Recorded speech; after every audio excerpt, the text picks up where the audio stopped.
Coming up on College Press Box, Swimming and diving won the national championship again. Texas women's basketball team has reached the Elite Eight. And the baseball team won against TCU. All this and more coming up on College Press Box.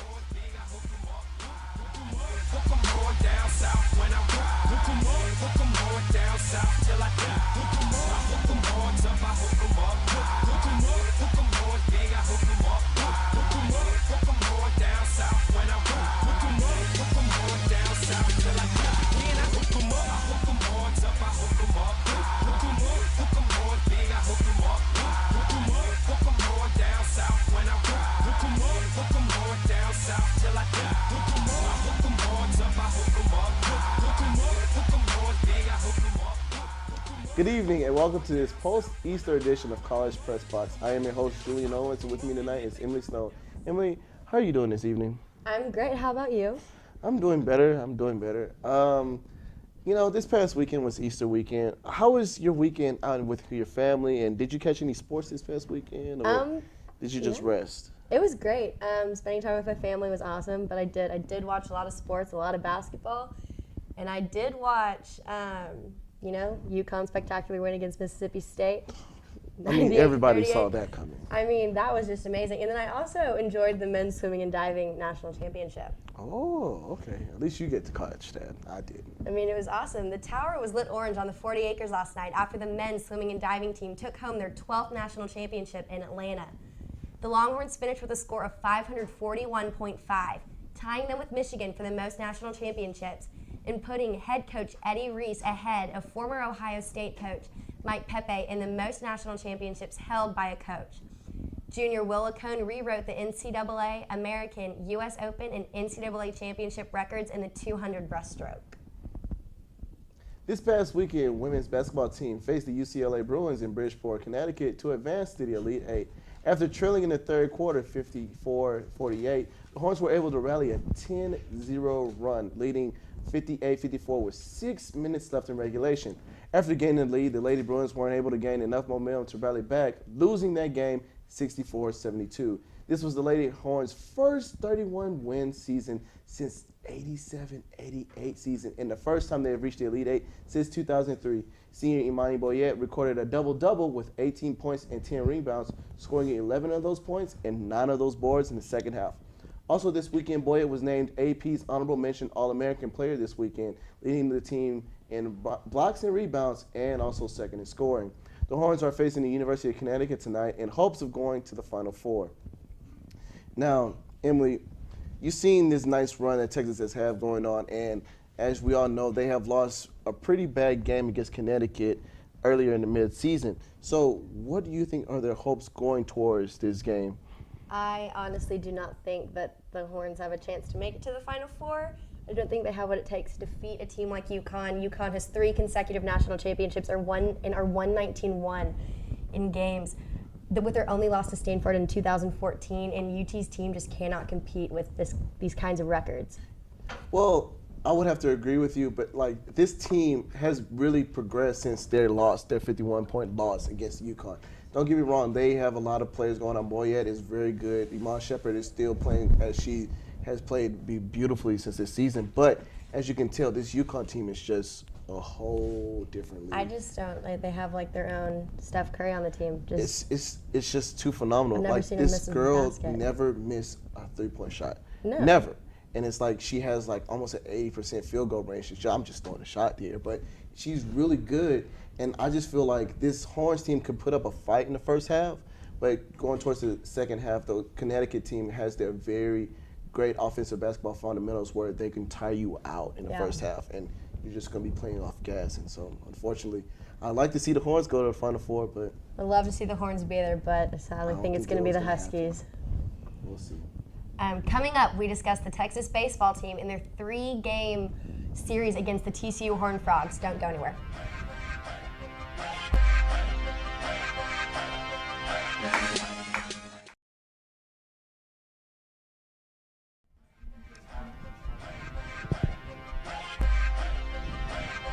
Welcome back to College Press Box. I'm here with Julien Owens to discuss a victorious week in Texas baseball.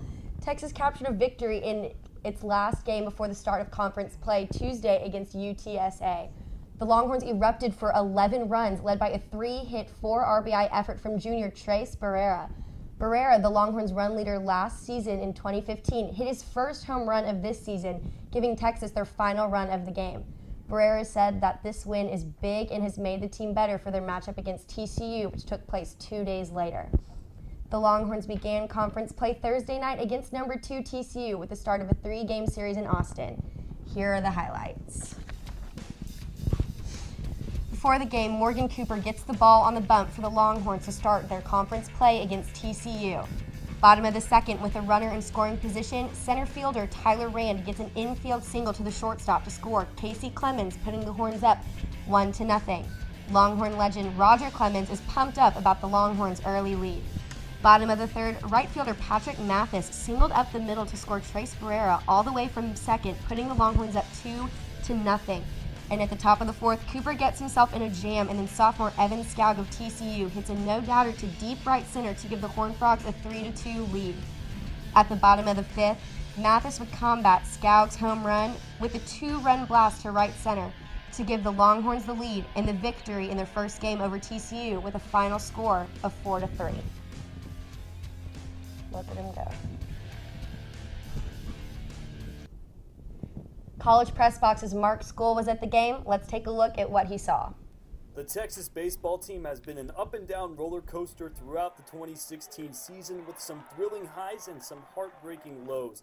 But Thursday night was one of the highs as the Longhorns were able to pull out the upset win over TCU 4-3. Holy cow. Especially, it's not just any team, TCU, the past 3 years, they've been the team to beat in our conference. And, they're steamrolling people right now. And so being able to come out here and get a win, especially the first game, that is huge for our confidence. The locker room was awesome. So everybody's pumped, everybody's ready to go. So yeah, it's definitely a good thing. Coming in the dugout after that double play was, insane. I've never felt like that in a dugout before. Everybody's going, everybody's up, everybody's ready to play. Everybody wants this win. It's a big win. It takes everybody. After clinching a win against a top 10 team in TCU, the Longhorns proved they can still achieve the lofty expectations they set for themselves back in the beginning of the season. The team itself doesn't have the same attitude as the environment around the team. The team itself has had a very positive attitude. It's been very upbeat. They do believe in who they are and what they can do, and they haven't lost their confidence over what's happened to them up to now. At the same time, they're realistic and realize they have to play better, and they did that today, and they did it as a team. There's no doubt in my mind that we can't be the team we want to be. It's either fight or flight now. We don't have wings, so might as well fight. Texas will look to keep this fight going throughout the series and Big 12 conference play. Mark Scholl Jr., College Press Box. This past Friday, the baseball team faced TCU in hopes of leading the series 2-0.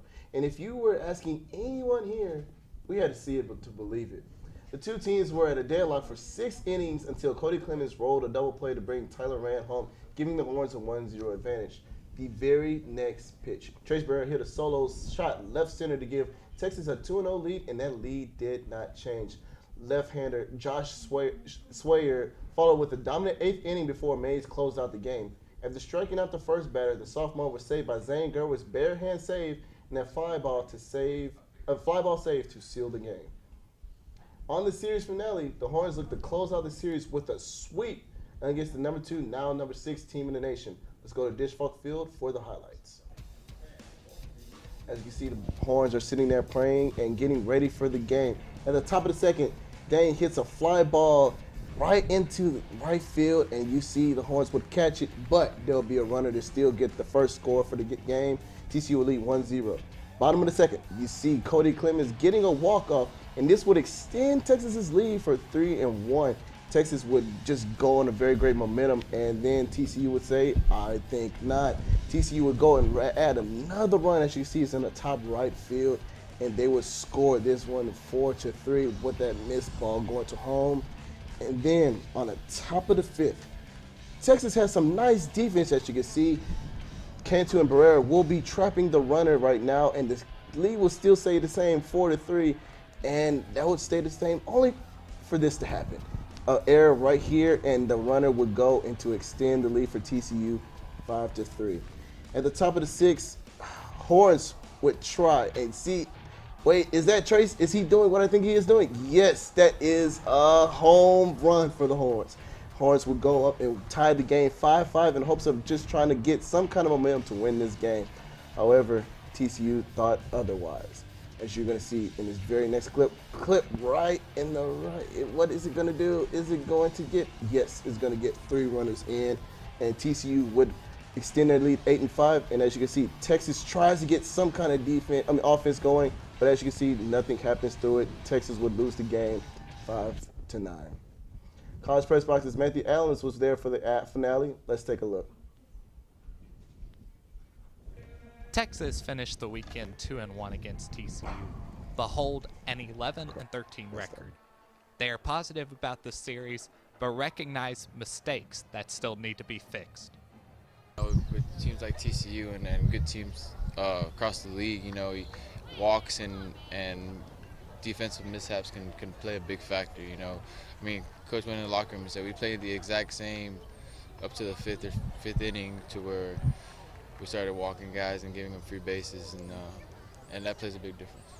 Today our starter went down early, so that just put a lot more people to the mound, and it was a combination of misplays, mental mistakes, good timely hitting by them, and taking advantage of their opportunities. That you put that all together, and then when we didn't respond in the 6th after they got the 3, and then we didn't respond in the 7th after they got the 3, a couple of hits right there, and now we're back at it. Definitely a big step forward for us. 2 huge wins past couple of days, and like I said, we're taking steps in the right direction. You got to keep rolling, going into Tuesday and the next weekend. Texas hopes to fix some of its problems on Tuesday against Lamar, but they will have to fix it fast as they travel to Norman the following weekend to face the Oklahoma Sooners. From Disch-Falk Field, I'm Matthew Adams, College Press Box. All right, Emily, before we go take a commercial break, let's take a look at this baseball team one more time. Going 2-1 in a series against at once #2 team in the nation is a pretty big statement for this Horns team, to say the least. What does this mean for the Horns, and will this carry momentum for the rest of the season, or do you think this is just a nice little matchup for now? I think that it'll honestly give the Horns a confidence booster and really push them to do better in the rest of the season. I think that winning against the #2 team and dropping them down to #6 is such, it just increases so much momentum for this baseball team, and such a young team too, and so going in and having that win on their checklist, it's just, I feel like they're going to take that and really push that going into the rest of the season. You're right. I'd say from the beginning of the season, you see them kind of struggling for a little bit, yeah. Especially in the first Invitational, dropping almost 2 in the first couple of games. It just seemed like they were losing hope. A lot of people thought this team was going to go to the College World Series. Mm-hmm. And for them to have a big statement against TCU will carry that momentum. As you said, they're a very young team. Cody and Casey are doing phenomenal in the batting, and then Gerwitz is doing really nice on defense. Just the whole pitching area just looks so great. So I think this is going to carry momentum going towards the rest of the season. Will they make it to the College World Series? We don't know, but I think this will be a nice step getting them to that hump. I definitely agree. All right. Well, when we come back, we'll take a look at the softball game against Baylor. Now the tennis teams did this past weekend. Don't turn that dial. It's College Press Box.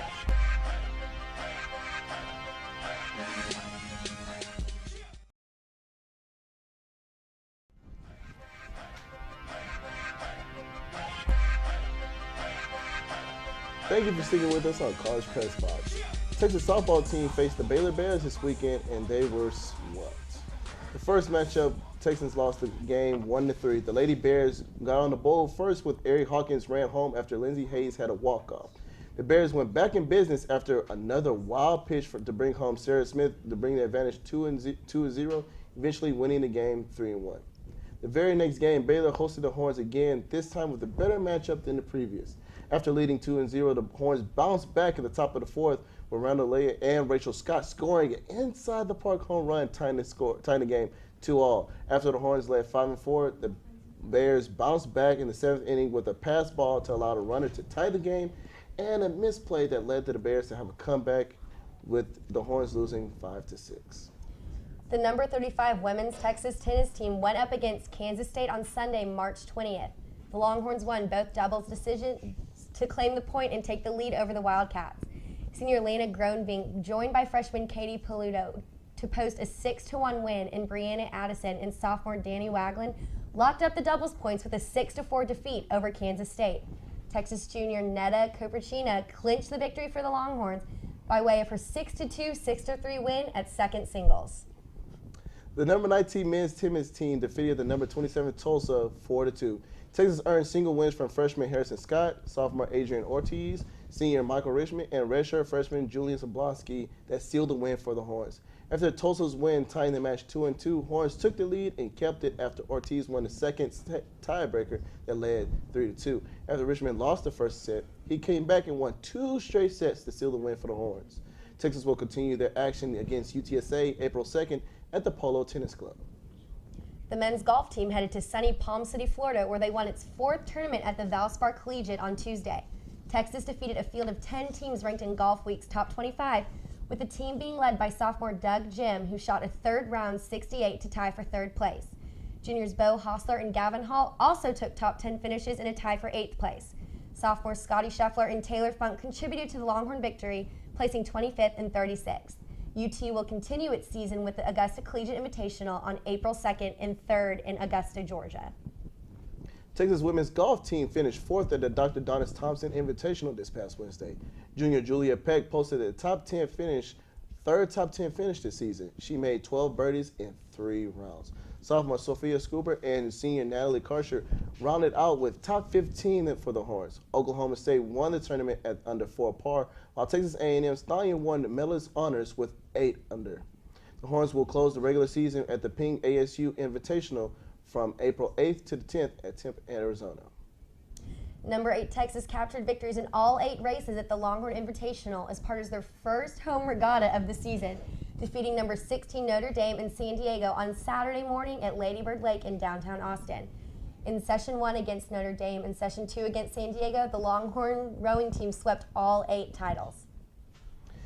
Texas track and field grabbed 5 wins at the Cardinal and Gold Challenge in Los Angeles, with 4 of them coming from the women. Junior Kristen Garden won the 800 women's meters, clocked in at 2 minutes and 6.81 seconds. Sophomore Shea Patey got the only event win with a height of 3.9 meters. The women's 4x100 meter relay took the first place, and Charles Aminu for the win for the men's at the 100 meters. He clocked in the personal best at 10.4 seconds. The women's team came out second in their division, and with track and field will participate in the 89th Clyde Littlefield Texas Relays in Austin. Action begins Wednesday, March 30th through the 2nd. Spring is here for Texas volleyball. Their spring season opened with a 4-1 victory against UTSA on Saturday night. The Longhorns finished with a double-digit kills, while juniors Chloe Collins and Nicole Dalton both finished with double-digit digs. The Longhorns will continue their spring season at the FAST tournament on Saturday, April 9th in Houston, Texas. Coming up on College Press Box, Texas football sends 12 to Pro Day, and we'll take a look at what's coming up in Longhorn Sports. We'll be right back.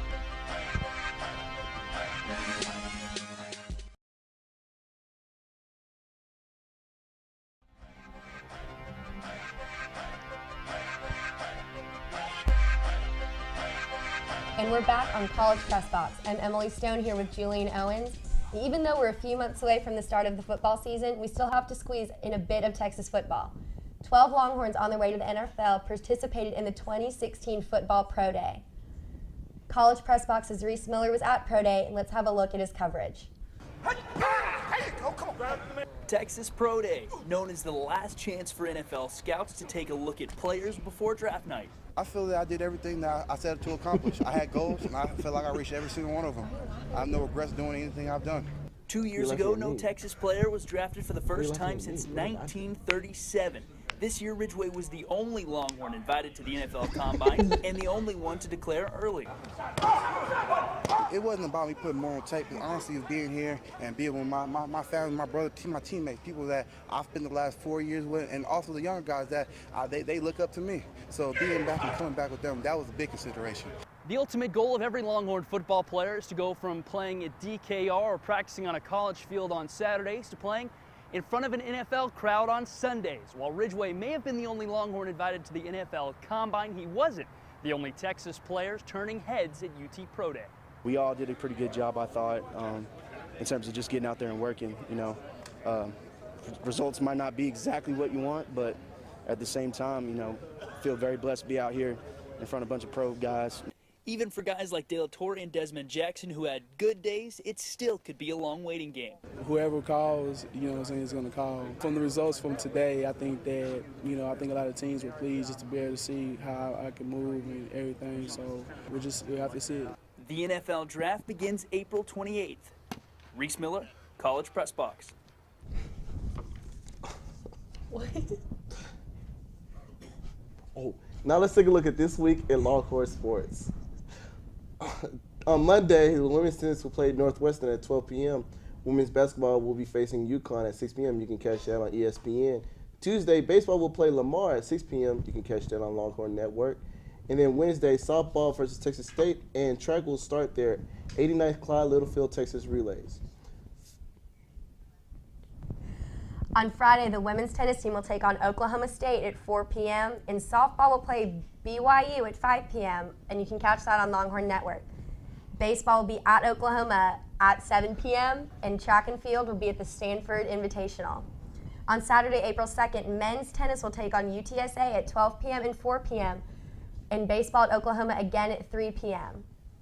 Softball will play BYU at 6 p.m. and 8:30 p.m. Catch that on Longhorn Network. And then Saturday and Sunday, men's golf will be playing at the Augusta Collegiate Invitational, and rowing will be at the San Diego Crew Classic. Then Sunday, baseball will be playing at Oklahoma, and tennis will be playing here at Oklahoma at 12 o'clock p.m. So before we go, we just have to give one acknowledgement to Trace Barrera winning the Big 12 player. Like, how do you feel about that? After this phenomenal weekend, how do you feel about Trace Barrera winning that? Well, I mean, I feel like he definitely deserves it, leading UT to a victory in their series against TCU and scoring his first home run of the season. And so I think that is definitely well-deserved on his part, and they did a really good job. And hopefully they get some more wins. Hopefully we get some more Big 12 players of the week. Yes, and hopefully Trace, that's not his only home run. Maybe some more.